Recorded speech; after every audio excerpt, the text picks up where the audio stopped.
Muli na namang nabuhay ang chika na baka mayroong namamagitan sa isa sa mga member ng BINI na si Maloy Recalde at singer na si Zeld Benitez.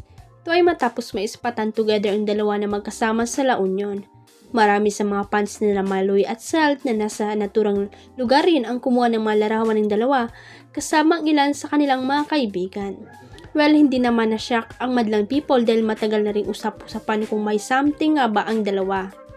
Hindi rin naman nagtatago sina Maloy at Zeld na may namamagitan nga sa kanila dahil ilang beses na rin silang spotted na magkasama sa mga concert, events, pati na rin sa bakasyon kaya na lang ng sa La Union.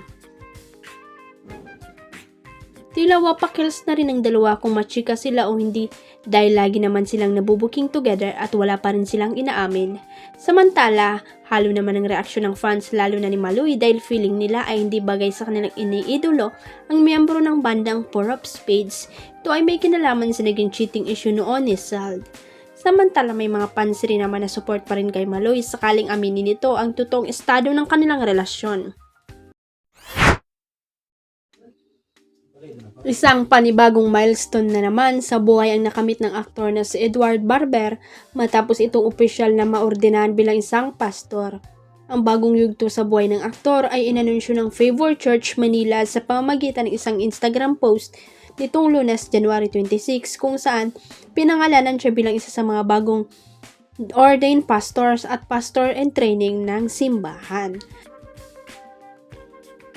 Last Saturday, during our Leaders Advance, we ordained our new pastor and pastor in training, acknowledging the call of ministry in their lives and commissioning them for the work God has entrusted to them. Saad sa caption, nakalakip ng larawan ni Edward kasama kanyang sertipiko.